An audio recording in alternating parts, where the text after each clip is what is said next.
Assalamualaikum warahmatullahi wabarakatuh. Alhamdulillahilladzi arsala rasulahu bil huda wa dinil haqq liyuzhirahu 'ala ad-dini kullih wa kafa billahi syahida.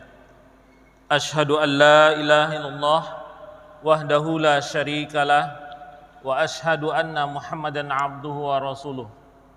Allahumma shalli 'ala Muhammad wa ala ali Muhammad kama sallaita ala Ibrahim wa ala ali Ibrahim wa barik ala Muhammad wa ala ali Muhammad kama barakta ala Ibrahim wa ala ali Ibrahim fil alamin innaka Hamidun Majid.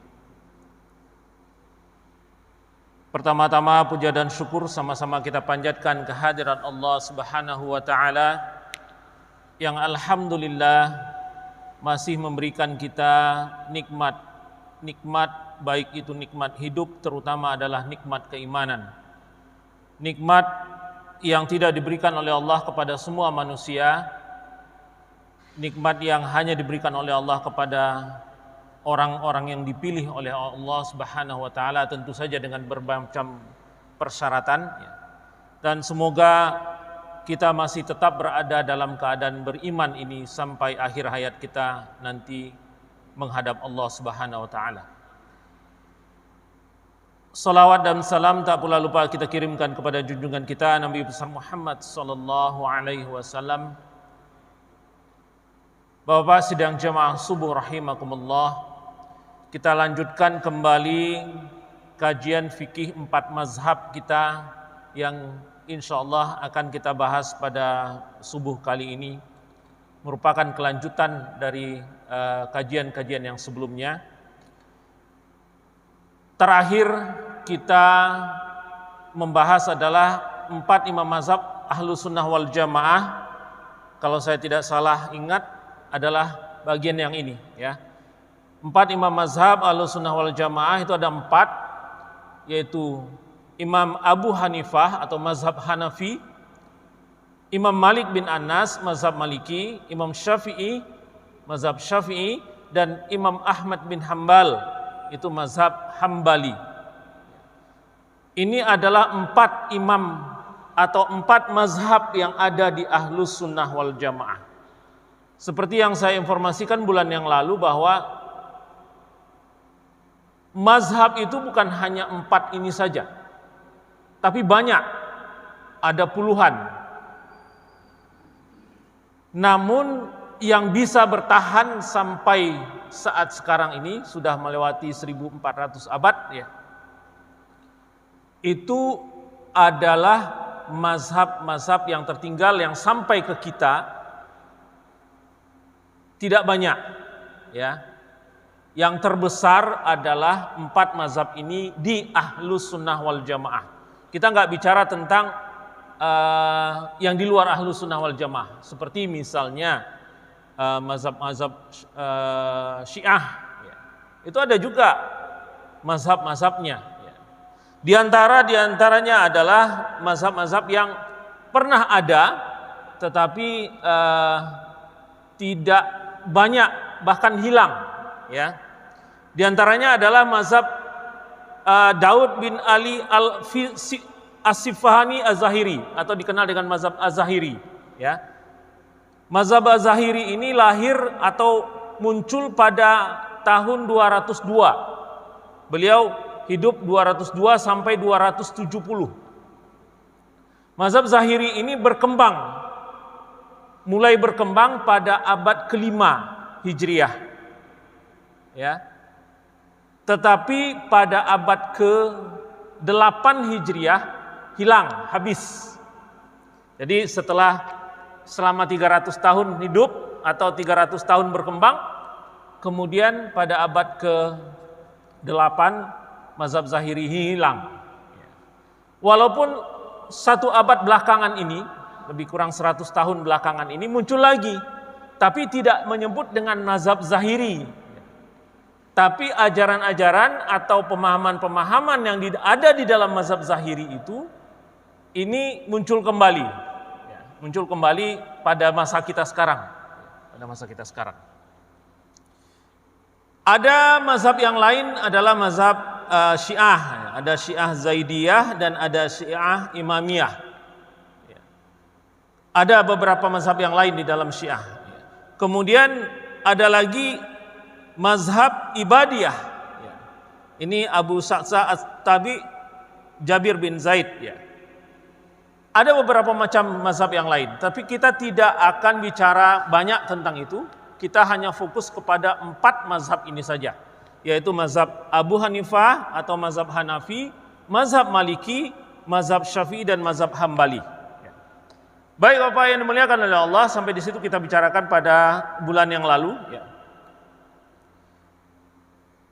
Kita masuk kepada masing-masing imam mazhab.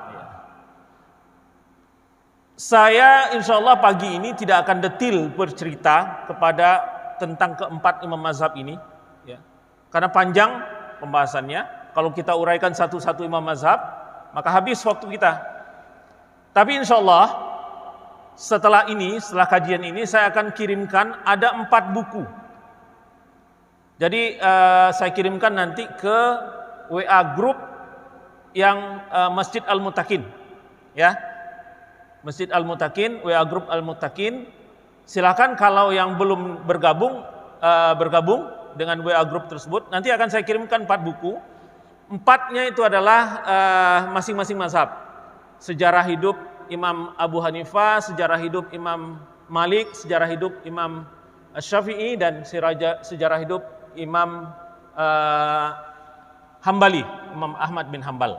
Jadi di sini kita hanya sedikit saja membahasnya.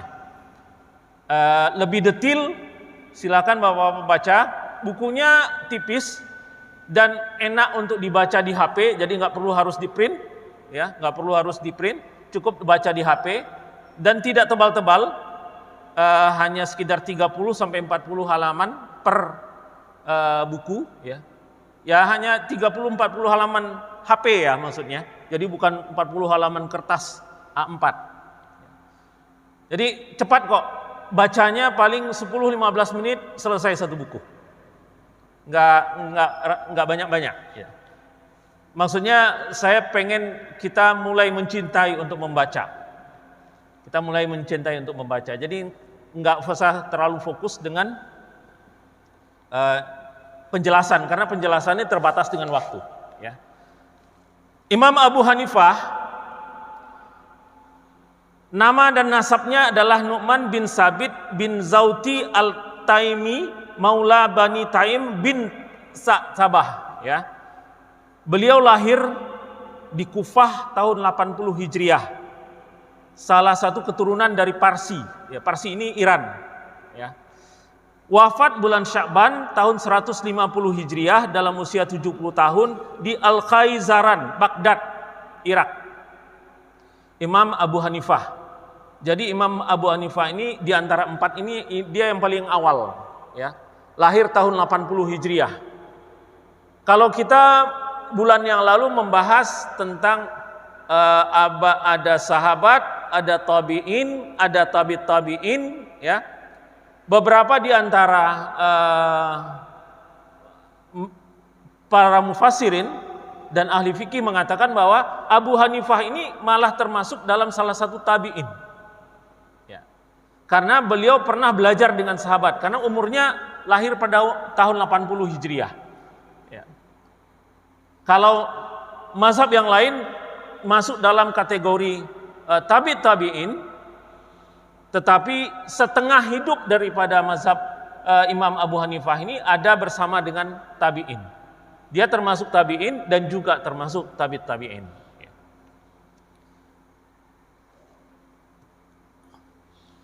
Beberapa pujian ulama tentang Abu Hanifah adalah Abdullah bin Mubarak, Abu Hanifah adalah yang paling faqih di antara manusia.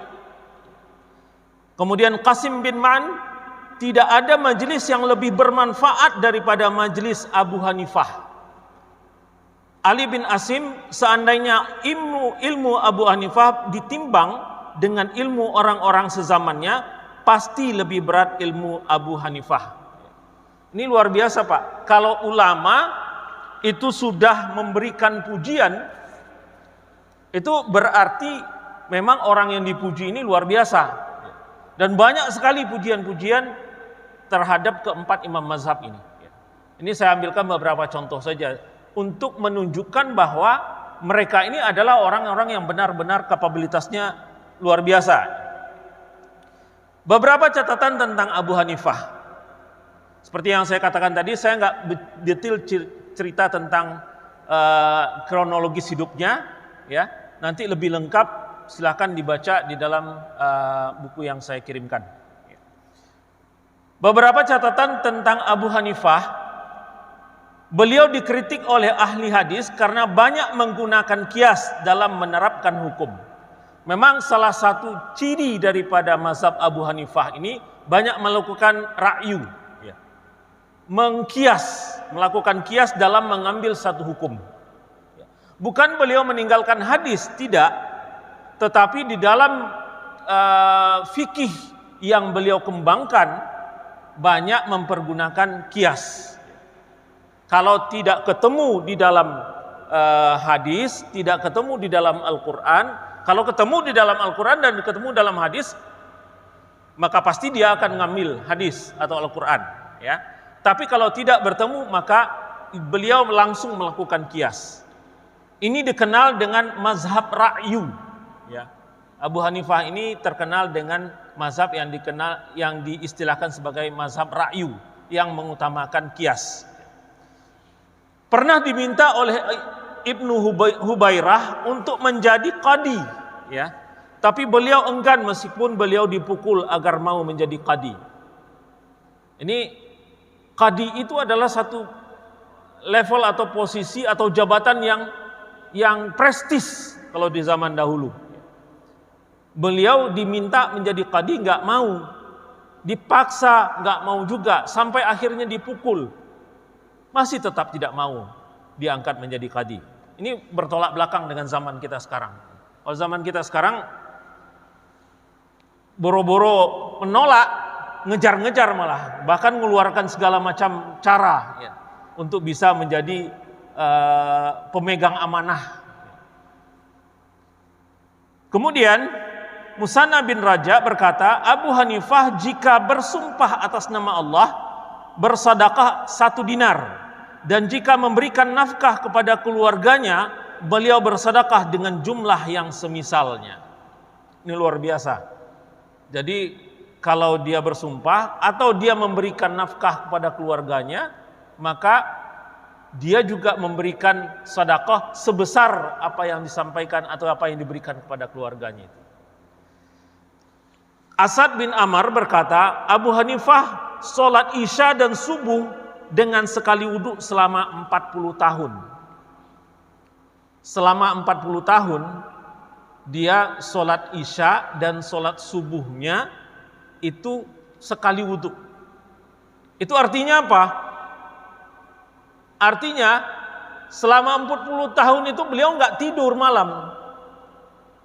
Selesai sholat isya dilanjutkan dengan sholat sampai mendekati subuh. Ini yang dimaksud dengan beliau sholat subuh dengan sholat isya dengan sholat subuh itu satu kali wudhu. Artinya beliau nggak tidur. Kalau sudah tidur beliau batal wudhunya kan. Atau beliau mengerjakan yang lain, batal wudhunya. Tapi selama 40 tahun antara isya dengan subuh itu beliau isi dengan sholat sunnah. Dalam beberapa keterangan kita akan lihat nanti mengatakan bahwa Abu Hanifah itu sholat 300 rakaat setiap malam. Kemudian ada keterangan yang lain mengatakan Abu Hanifah itu sholat 500 rakaat setiap malam. Ada keterangan yang lain mengatakan bahwa Abu Hanifah itu sholat 1000 rakaat sholat sunnah setiap malam. Jangan bayangkan, bandingkan dengan diri kita, jauh ya. Kita nggak kebayang lah. Kita boro-boro 500 rakaat setiap malam. Yang 8 rakaat sholat tahajud saja kadang-kadang nggak keuber gitu. Ya inilah gitu. Jauh sekali lah dengan kita. Dengan kacamata kita memang sulit untuk memahaminya. Abu Yusuf berkata, Abu Hanifah selalu menghidupkan malam-malamnya dengan sholat dan doa.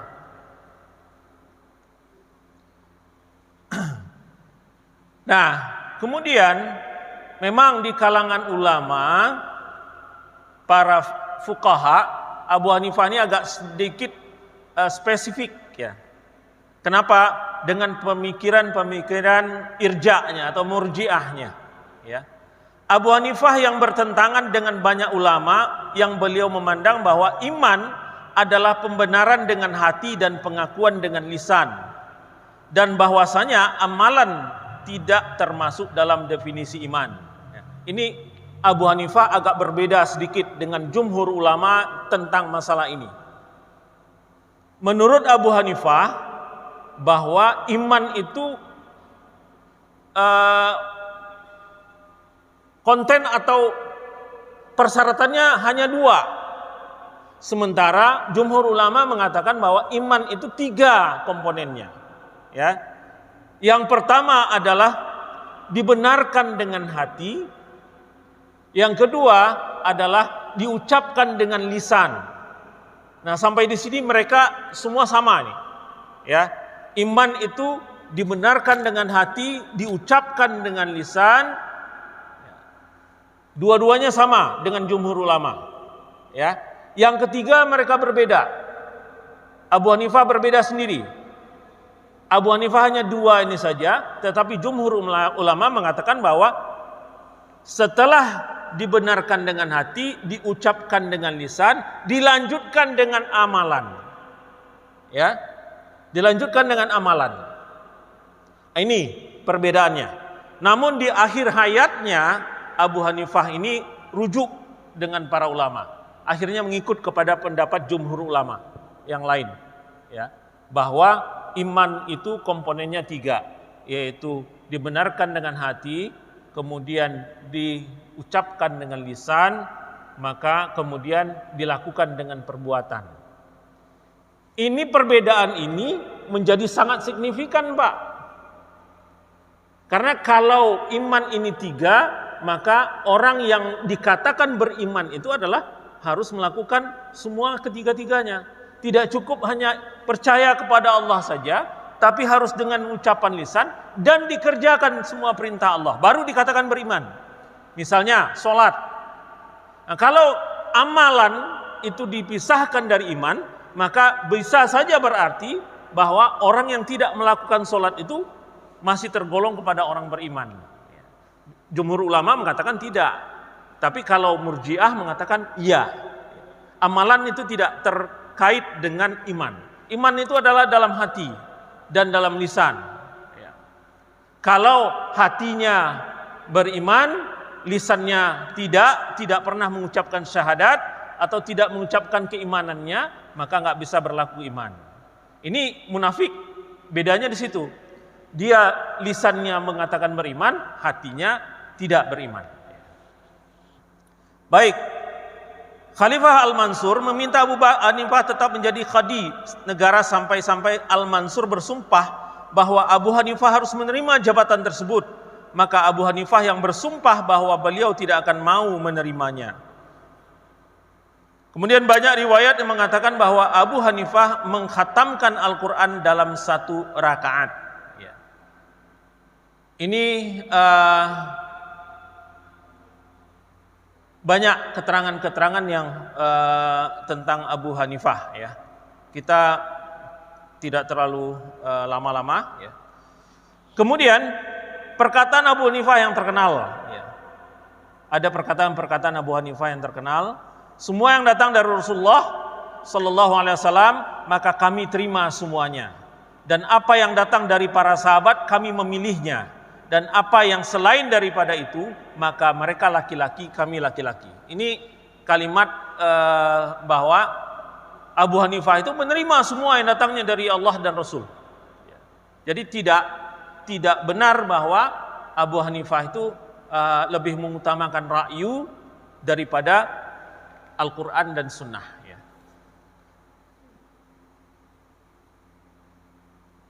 Ini banyak kalimat-kalimat yang sama dengan atau pernyataan-pernyataan yang sama juga disampaikan oleh para imam-imam yang lainnya. Tidak halal atas seorang pun mengambil perkataan kami selama dia tidak tahu dari mana kami mengambilnya. Jika aku mengatakan sesuatu perkataan yang menyelisihi kitabullah dan sunnah Rasulullah SAW, maka tinggalkanlah perkataanku. Ini juga kata-kata daripada Abu Hanifah.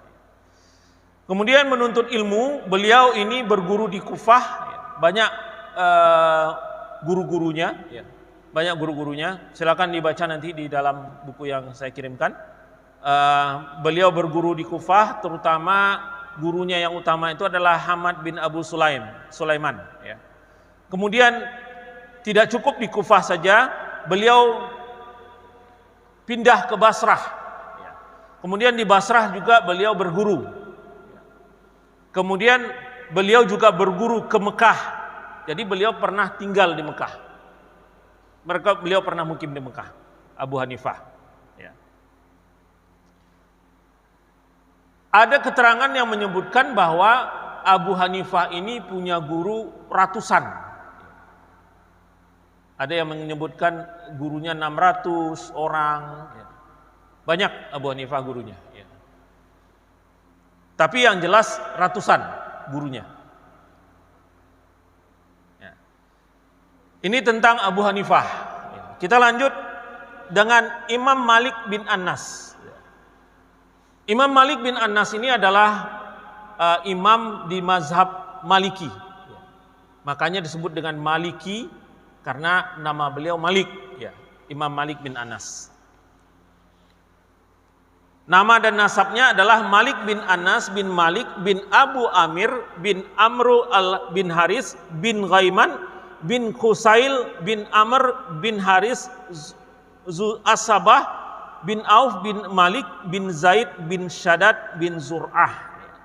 Beliau lahir tahun 93 Hijriah di Madinah.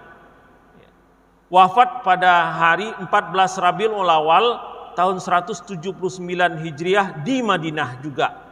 Dalam usia 89 tahun, dalam usia 89 tahun beliau meninggal di penjara karena kekukuhan beliau untuk memegang fatwa-fatwanya. Imam Malik bin Anas ini juga dikenal sebagai Imam Madinah, satu-satunya dari keempat imam yang ada yang beliau tidak pernah meninggalkan Madinah kecuali untuk urusan yang sangat penting. Artinya beliau tidak pernah pindah, tidak pernah hijrah. Selalu dari awal, dari lahirnya sampai beliau meninggal, itu beliau tetap berada di Madinah. Bahkan ada beberapa keterangan yang menyebutkan bahwa Imam Malik ini itu hanya keluar dari Madinah untuk haji dan umrah saja. Jadi beliau nggak keluar kemana-mana. Kenapa? Karena memang beliau beranggapan bahwa pusat ilmu itu ada di Madinah pada saat itu. Pusat ilmu itu ada di Madinah pada saat itu. Kenapa? Karena sahabat-sahabat utama dari sahabat-sahabat Rasulullah, dari generasi sahabat dan tabi'in, dalam sebuah keterangan menyebutkan bahwa ada 156 sahabat Rasulullah yang tetap tinggal di Madinah, setelah Rasulullah wafat. Sementara di Mekah sendiri itu hanya 56 sahabat Rasulullah yang tinggal di Mekah setelah Rasulullah wafat ya. Kemudian di Kufah juga sekitar 50 orang. Di Basrah juga sekitar 50 orang. Di Madinah 156 kalau di dalam riwayat disebutkan. Jadi memang dominan para sahabat Rasulullah itu tetap tinggal di Madinah setelah Rasulullah wafat. Itu sebabnya Imam Malik tidak mau keluar daripada Madinah karena beliau beranggapan disitulah pusatnya ilmu. Disitulah pusatnya tempat bisa mengambil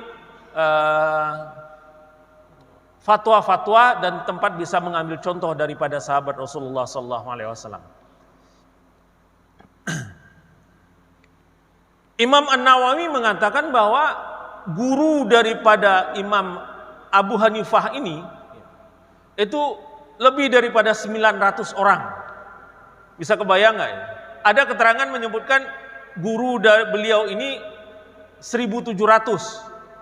Tapi dalam keterangan yang lain mengatakan bahwa guru beliau ini 900. Wallahu alam. Tapi ini angka yang luar biasa. Kalau kita kira-kira berapa ya guru kita? Apalagi kalau kita pilih-pilih guru kan? Kalau ustadz itu yang cerita, ustadz itu yang nyampaikan, saya nggak mau ikut. Hah? Kalau ustadz ini, ayo kita bareng-bareng. Nah, di zaman para sahabat, para imam mazhab, tabi ini itu nggak seperti itu. Dimanapun ilmu itu ada, beliau kejar. Jadi dalam keterangan Imam An-Nawawi mengatakan guru daripada Imam Abu Hanifah ini ada 900 orang. 300 diantaranya adalah golongan sahabat. 600 orang itu golongan tabi'in. Ya.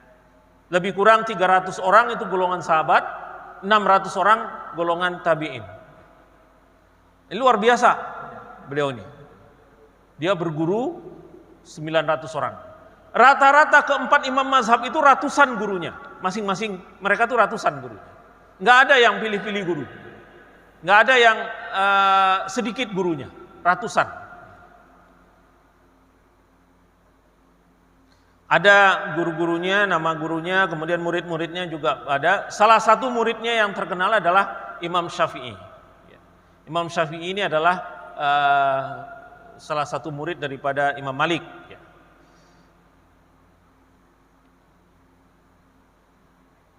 Penilaian keilmuan Imam Malik, Imam Syafi'i mengatakan bahwa seandainya tidak ada Malik dan Sufyan itu maksudnya adalah Sufyan Ats-Tsauri, ya. Seandainya tidak ada Malik dan Sufyan, maka sungguh akan hilanglah ilmu Hijaz. Ilmu Hijaz itu adalah ilmu yang ada sekitar Makkah, Madinah, sekitar Jazirah Arab itu.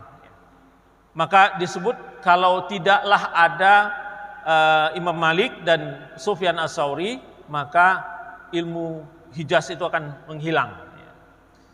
Abu Hatim Ar-Razi mengatakan Malik bin Anas adalah seorang yang siqah, imam penduduk Hijaz. Dia adalah murid Zuhri yang terdepan.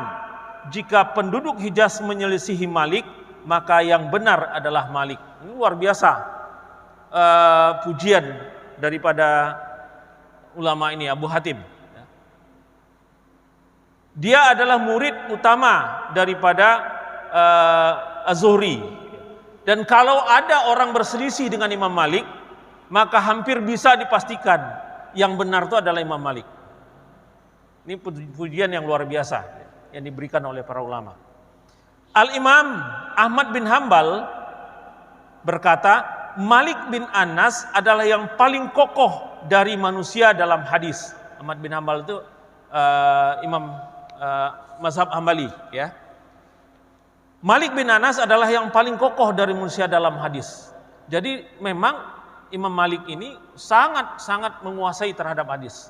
Kitab yang beliau karang, kitab beliau salah satu yang paling terkenal itu adalah Al-Muwatta. Al-Muwatta itu sebenarnya bukan kitab fikih. Al-Muwatta itu adalah kitab hadis sebenarnya. Al-Muwatta itu adalah kitab hadis. Isi hadisnya lebih kurang seribuan. Kita bulan yang lalu sudah tampilkan kitab-kitab hadis yang muncul atau yang kita sampai ke kita. Salah satunya Al-Muwatta itu juga, ya, muncul. Itu hadisnya lebih kurang 1000. Dan 1000 hadis itu dihafal oleh Imam Syafi'i dalam waktu 9 malam. Nanti kita jelaskan dalam penjelasan tentang Imam Syafi'i. Beberapa catatan tentang Imam Malik. Sangat terkenal dengan kehati-hatiannya dalam berfatwa. Kisah orang yang sudah berjalan selama 6 bulan menanyakan masalah agama. Ini ada kisah orang sudah berjalan selama 6 bulan untuk ketemu dengan Imam Malik, untuk menanyakan beberapa masalah. Sampai ketemu dengan Imam Malik nggak mau jawab. Ini karena kehati-hatian Imam Malik. Beliau nggak tahu kalau orang ini sudah berjalan 6 bulan untuk ketemu dengan beliau. Tapi orang ini maksa Imam Malik nggak mau jawab, tapi dia maksa minta dijawab. Bertengkar. Akhirnya Imam Malik menyuruh penjaga untuk polisi lah atau apa ya, untuk mendera orang ini, mencambuk. Sampai orang ini dicambuk 9 kali. Karena nggak boleh maksa orang yang nggak mau jawab. Gitu. Imam Malik nggak mau jawab, tapi dia maksa. Akhirnya dicambuk 9 kali untuk memberikan pelajaran. Kemudian setelah dicambuk 9 kali, barulah orang ini menjelaskan bahwa dia itu datang ketemu Imam Malik itu jalan selama 6 bulan. Setelah disampaikan itu, Imam Malik barulah menyesal. Imam Malik menyesal. Kemudian barulah Imam Malik mengatakan, baik, setiap cambukan yang kamu terima, saya jawab 1 pertanyaan. Jadi 9 kali dicambuk, 9 pertanyaan akan dijawab oleh Imam Malik. Kemudian bertanyalah beliau ini 9 pertanyaan. Dijawab semua oleh Imam Malik. Setelah selesai, orang ini malah apa? Malah minta dicambuk lagi. Orang ini minta dicambuk lagi. Ya Imam Malik, cambuk lagi lah saya, supaya saya bisa nanya lagi gitu. Karena masih ada pertanyaan yang lain yang mau saya tanyakan. Sedemikian luar biasanya Imam Malik ini hati-hati dalam berfatwa. Sangat hati-hati dalam berfatwa. Kemudian Khalid bin Khaidasi, aku datang kepada Malik dengan membawa 40 masalah. Dia cuma jawab 5 masalah saja. Dari 40 masalah yang dibawa kepada Imam Malik, dijawab oleh Imam Malik cuma 5 aja.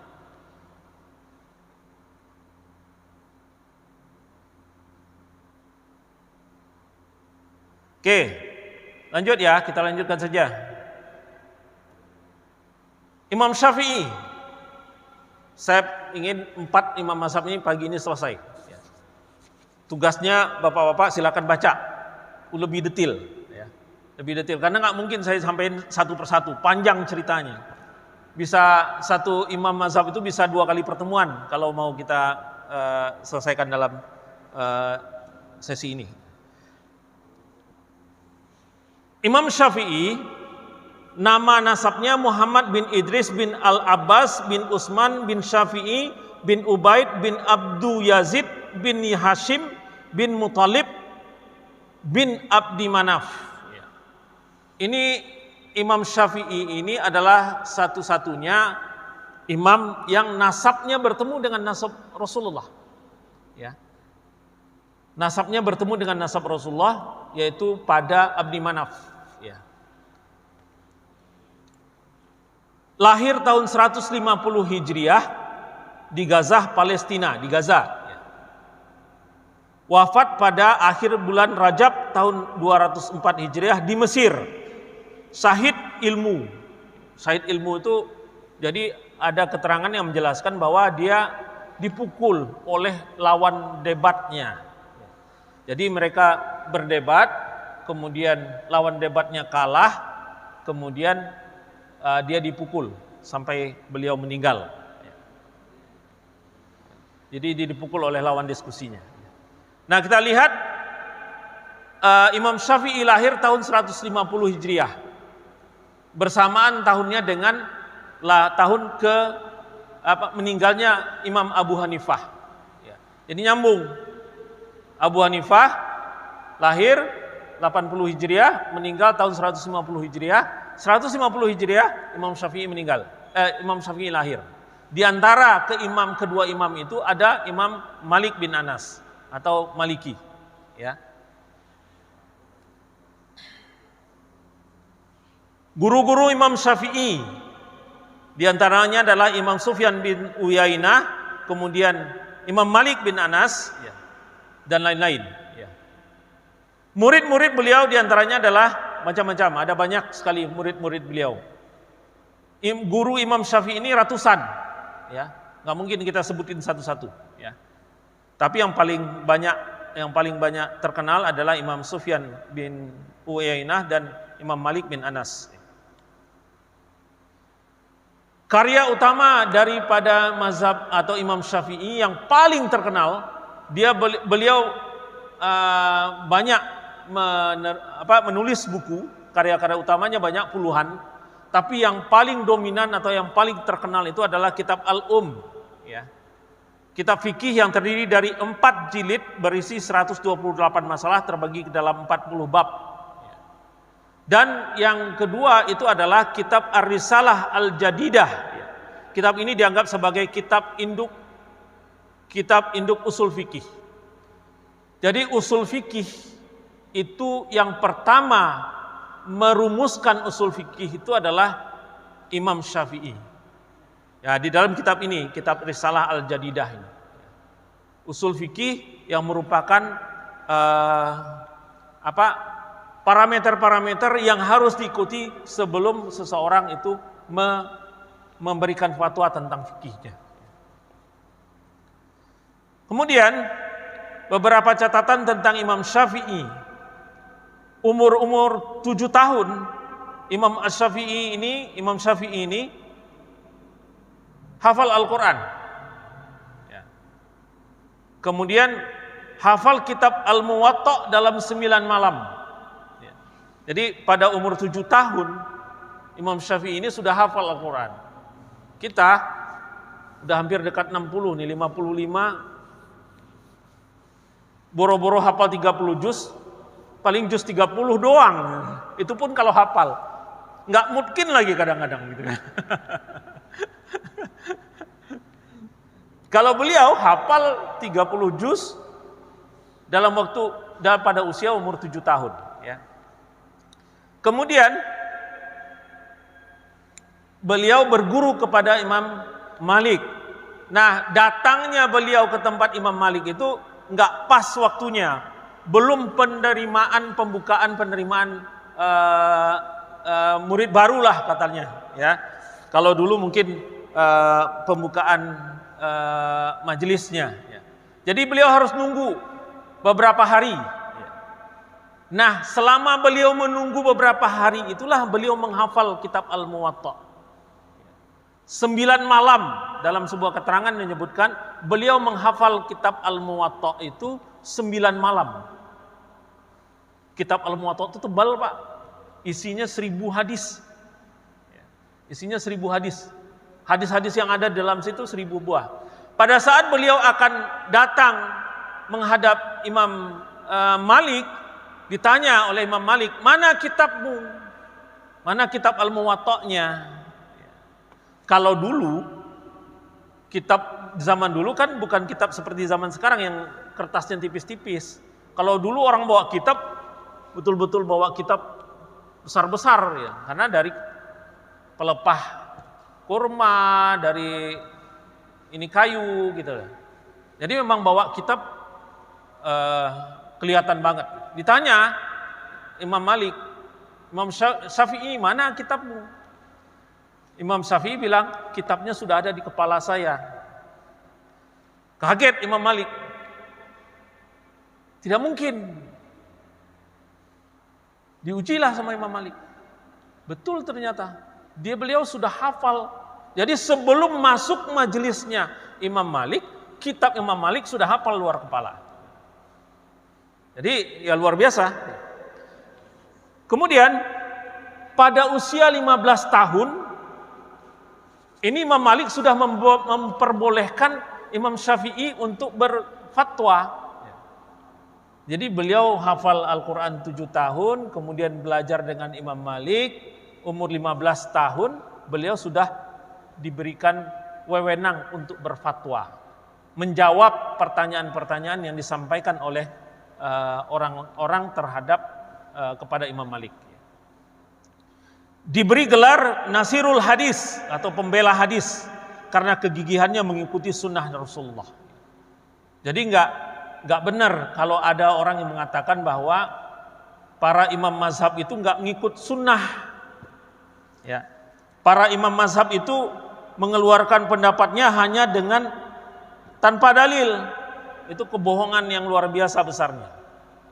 Kebohongan yang luar biasa besarnya. Karena mereka ini adalah orang yang dikatakan menguasai sangat hadis-hadis Rasulullah.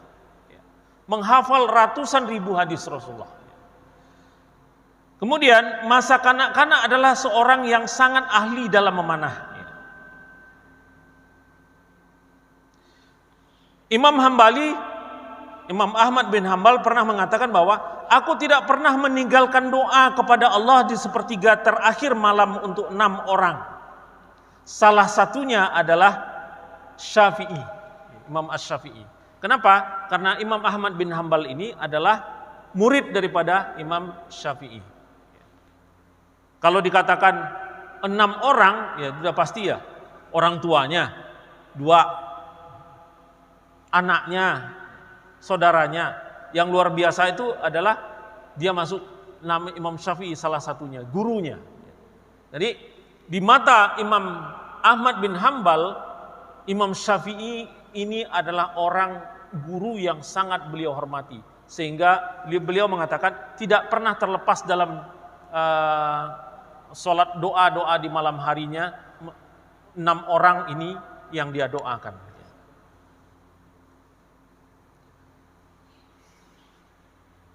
Ini kalimat-kalimat yang disampaikan oleh Imam Syafi'i. Ya.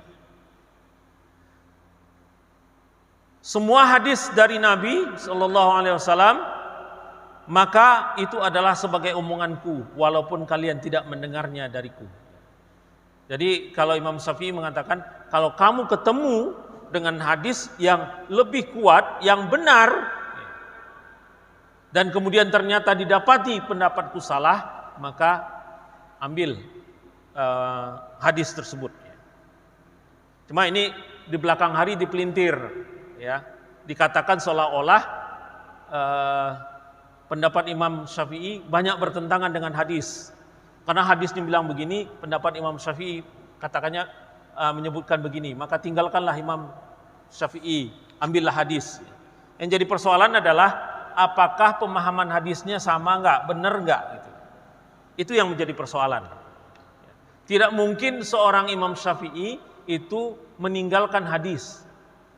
Tetapi yang sering menjadi persoalan itu adalah orang sekarang memahami hadisnya itu apakah sama dengan pada saat Syafi'i memahami hadis yang sama? Enggak. Kalau pemahaman kita bertemu dengan pemahaman imam mazhab, maka yang harus ini diambil adalah pemahaman imam mazhab, bukan pemahaman kita. Cuma yang sering dipelintir itu adalah seolah-olah itu adalah pemahaman Rasulullah, kata-kata Rasulullah, ya, kata-kata Rasulullah. Padahal sebenarnya itu bukan kata-kata Rasulullah, pemahaman dia terhadap hadis Rasulullah. Ini yang sering menjadi masalah, ya, sekarang ini. Zaman dulu nggak ada yang begitu, karena mereka faham. Kalau sekarang ini baca hadis, oh pemahaman hadis itu seperti ini. Itu kan hadis yang ada, pemahaman hadis yang ada di kepala dia. Pemahaman hadis yang di kepala dia. Kemudian dibenturkan dengan pendapat imam mazhab. Oke, kita lanjut saja, nggak usah terlalu panjang di situ. Panjang ceritanya kalau kita lanjutkan itu. Ya, kemudian Imam Ahmad bin Hambal berguru pada Syafi'i tahun 187 Hijriah di Mekah dan 195 Hijriah di Baghdad. Jadi Imam Ahmad bin Hambal ini 2 kali belajar dengan Imam Syafi'i. Yang pertama, beliau di Mekah pada saat Imam Syafi'i berada di Mekah. Kemudian Imam Ahmad bin Hambal juga berada di Mekah tahun 187 Hijriah. Yang kedua, beliau belajar di Baghdad. Ya.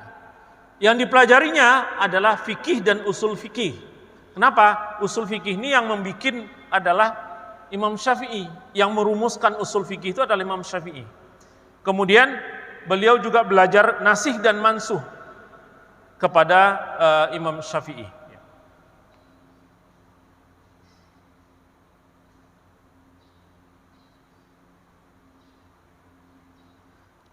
Baik, itu Imam Syafi'i. Kita lanjut dengan Imam Ahmad bin Hambal. Ya. Imam Ahmad bin Hambal. Nama dan nasab dari Imam Ahmad bin Hambal adalah Ahmad bin Muhammad bin Hambal bin Hilal bin Asad al-Marwazi al-Baghdadi. Beliau lahir di Baghdad. Rabiul Awal. Jadi Rabiul Awal ini banyak orang-orang ulama yang lahir nih. Rabiul Awal, Rabiul Akhir, Rabiul Awal ya kelahiran Rasulullah juga. Kemudian para imam mazhab juga banyak yang lahir di Rabiul Awal. Tahun 164 Hijriah. Jadi kalau kita lihat beliau ini bertemu nih dengan Imam Syafi'i. Ya, beliau bertemu dengan Imam Syafi'i. Dan bukan hanya bertemu tapi berguru dengan Imam Syafi'i. Wafat pada hari Jumat Rabiul Awal 241, jadi beliau lahir 2 Rabiul Awal, wafat juga Rabiul Awal. Rasulullah lahir Rabiul Awal, meninggal juga Rabiul Awal ya. Tahun 241 di Hijriah di Baghdad pada usia 77 tahun. Ayahnya seorang komandan pasukan Khurasan yang meninggal saat beliau berusia 3 tahun. Hafal Al-Quran umur 15 tahun. Kemudian setelah beliau hafal Al-Quran, kemudian beliau mempelajari hadis. Komentar ulama tentang Imam Ahmad bin Hambal, Imam Asy-Syafi'i mengatakan bahwa Ahmad bin Hambal adalah imam dalam 8 hal. Imam dalam hadis, imam dalam fikih, imam dalam bahasa, imam dalam Al-Quran, imam dalam kefakiran, imam dalam kezuhudan, imam dalam wara' dan imam dalam as-sunnah. Ya. Ini luar biasa. Gurunya sendiri memberikan pujian seperti itu kepada muridnya. Imam Syafi'i sendiri mengatakan Imam Ahmad bin Hambal ini adalah orang yang luar biasa, sampai beliau mengatakan beliau ini adalah imam terhadap 8 hal. Ibrahim Al-Harbi memujinya, saya melihat Abu Abdillah Ahmad bin Hambal seolah Allah gabungkan padanya ilmu orang-orang terdahulu dan orang-orang belakangan dari berbagai disiplin ilmu. Beberapa catatan tentang Imam Ahmad bin Hambal. Abdullah bin Ahmad berkata, bapakku mengerjakan sholat dalam sehari semalam 300 rakaat. Setelah beliau sakit dan tidak mampu mengerjakan sholat seperti itu, beliau mengerjakan sholat 150 rakaat.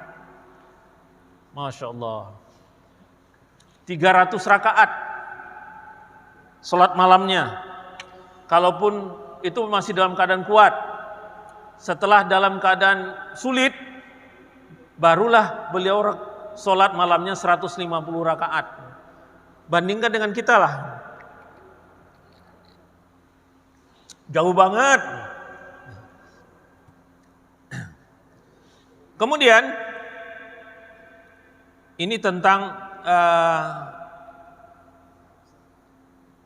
Abu Ismail At-Tirmizi mengatakan, datang seorang laki-laki membawa uang sebanyak 10.000 dirham untuk beliau, namun beliau menolaknya.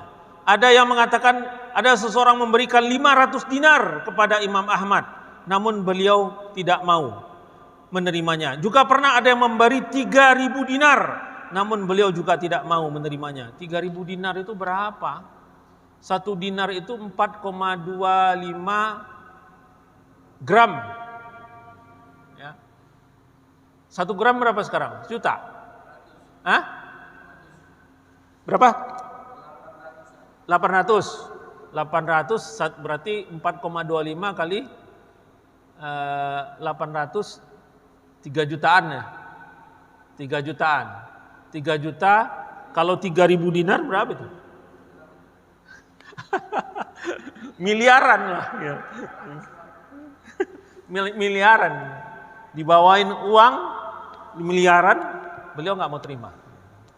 Kalau kita buru-buru dah 100.000 aja diembat.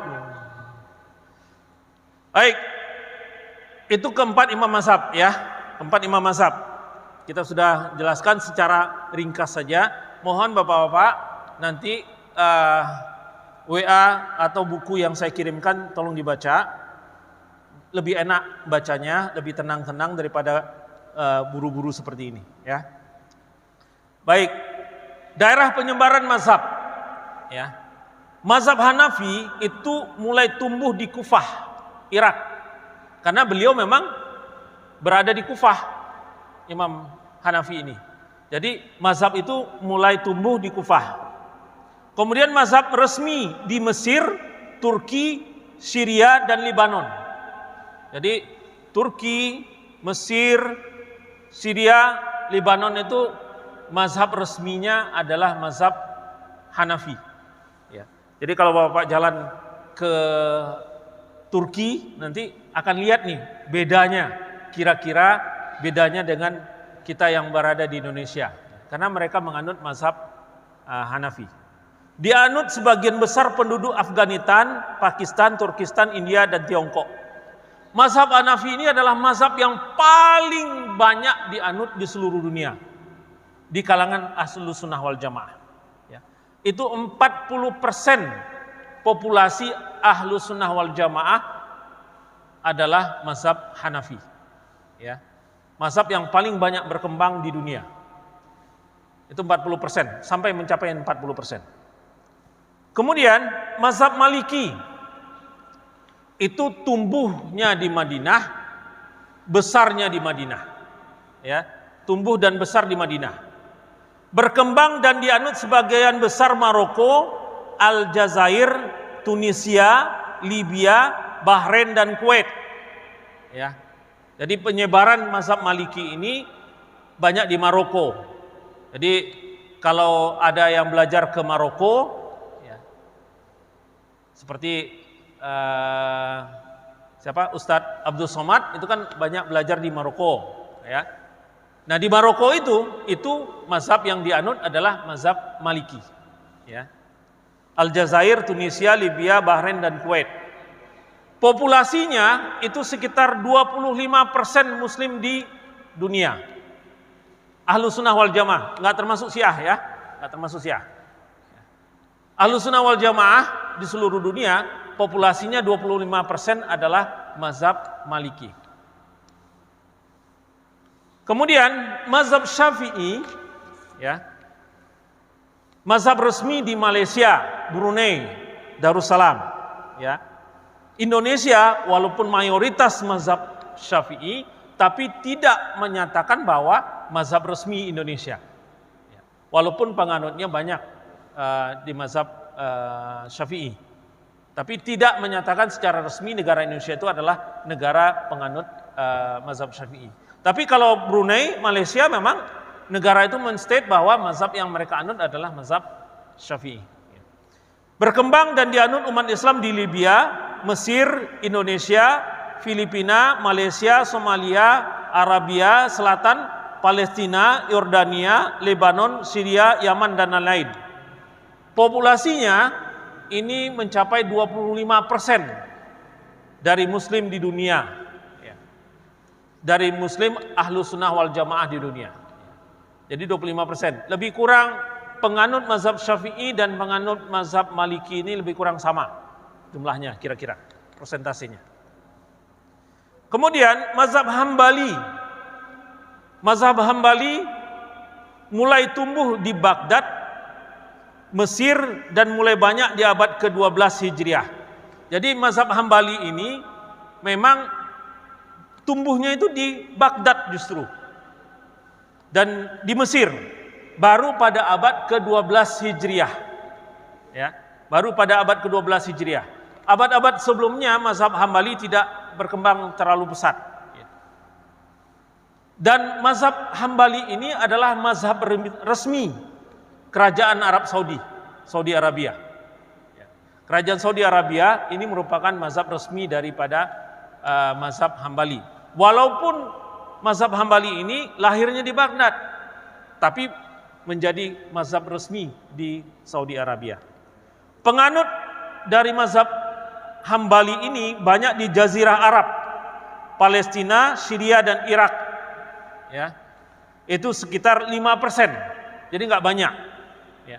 Cuma karena memang saat sekarang ini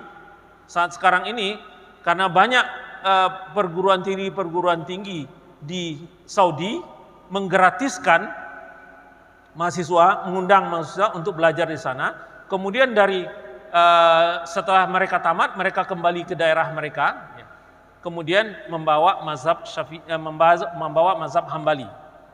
Tapi jumlahnya belum besar, jumlahnya belum banyak, yaitu lebih kurang sekitar 5% dari populasi Ahlus Sunnah wal Jamaah di dunia. Ini tentang penyebaran mazhab, daerah penyebaran mazhab. Kalau kita lihat, ini ada petanya, terlihat cakupan daerah yang merupakan mazhab Hanafi itu memang lebih luas.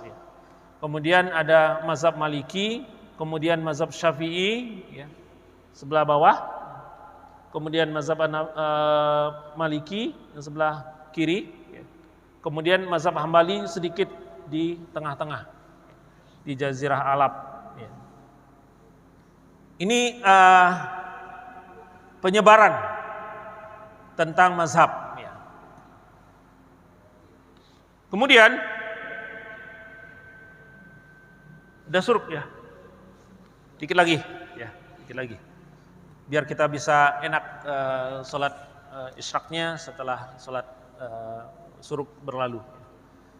Tingkatan dalam memahami fikih, ya, tingkatan dalam memahami fikih.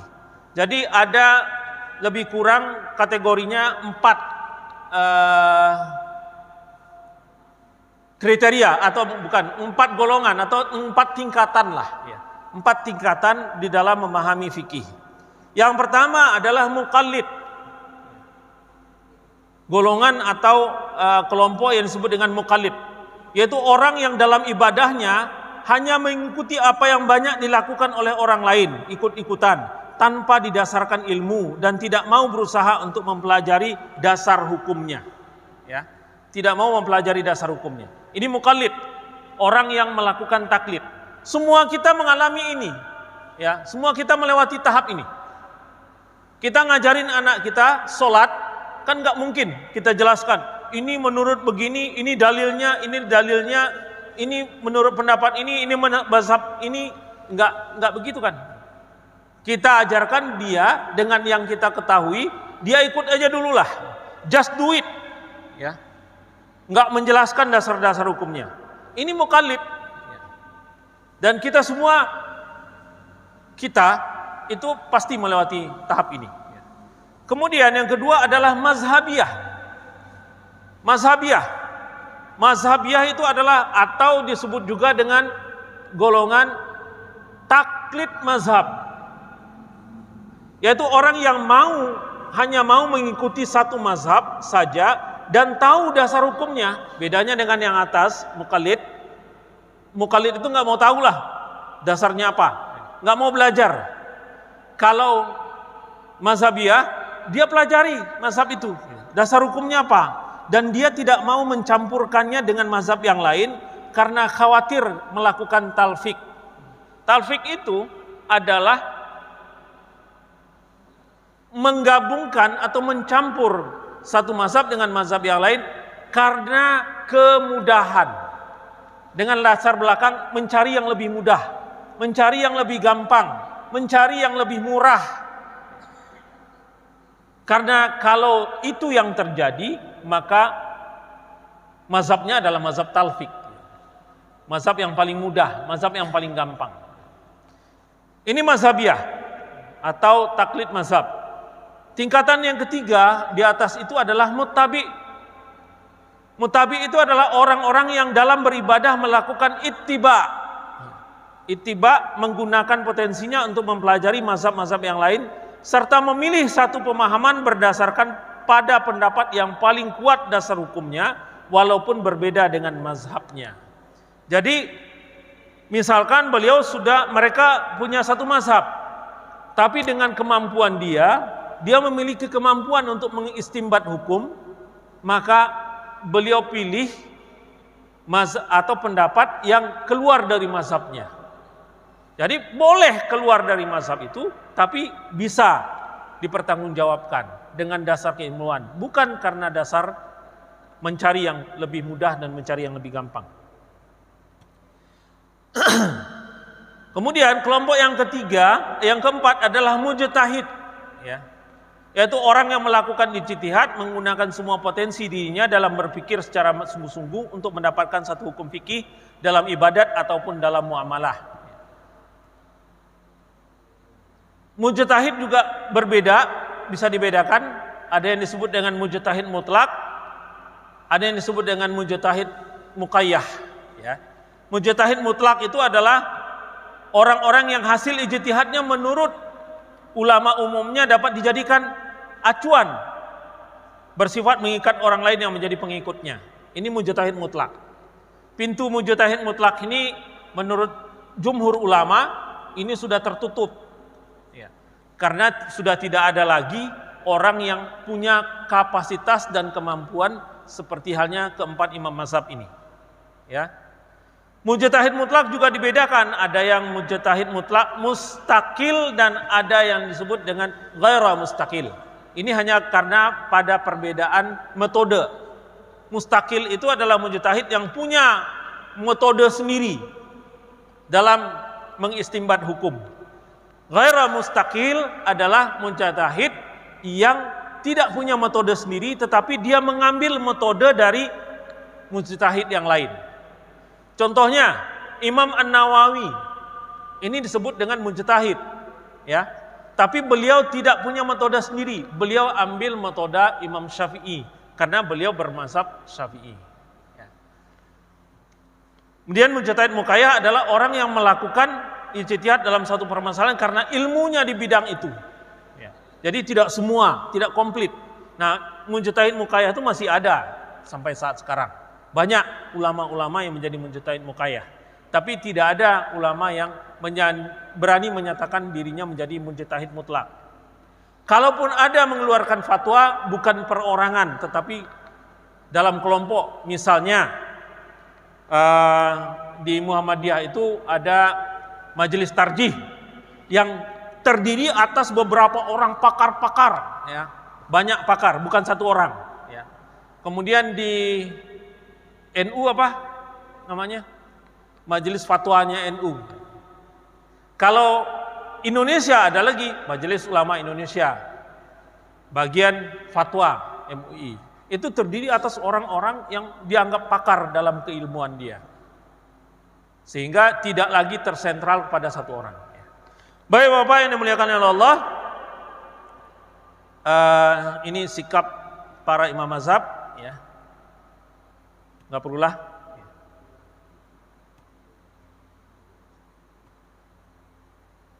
Baik, karena sudah 6:4, sebelum kita tutup, silakan kalau ada yang ingin ditanyakan. Mungkin materi saya cukup untuk pagi ini. Insya Allah nanti setelah ini akan saya kirimkan ke grup Masjid Al-Mutakin. Kalau belum gabung, silakan gabung, ya. Saya termasuk adminnya, Pak Salim termasuk adminnya. Silakan minta gabung saja supaya bisa mengikuti buku-buku yang akan saya kirimkan. Karena banyak nanti buku-buku dalam perjalanan kita belajar ini, nanti akan banyak buku-buku yang saya kirimkan supaya kita bertambah pengetahuan kita. Baik, ada yang ingin ditanyakan? Tafadhol, silakan kalau ada.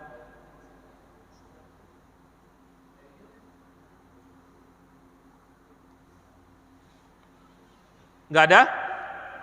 Kalau tidak ada, kita cukupkan kajian kita pada subuh ini. Insya Allah bulan depan kita akan coba mengambil satu contoh kasus bagaimana cara mengistimbat hukum. Ya, bagaimana cara mengistimbat hukum? Hanya contoh kasus. Seperti apa caranya mengistimbat itu adalah mengambil satu hukum terhadap dalil-dalil yang ada. Apakah kemudian ketemu satu dalil hadis, kemudian kita bisa langsung ambil hukumnya? Enggak. Tapi ada caranya dalam mengistimbat hukum. Baik Bapak yang dimuliakan Allah, karena tidak ada lagi pertanyaan, kita cukupkan kajian kita pada subuh kali ini. Terlebih terkurang mohon dimaafkan. Yang benarnya datang dari Allah, yang salah adalah karena kedhaifan saya pribadi. Wabillahi taufik wal hidayah. Assalamualaikum warahmatullahi wabarakatuh.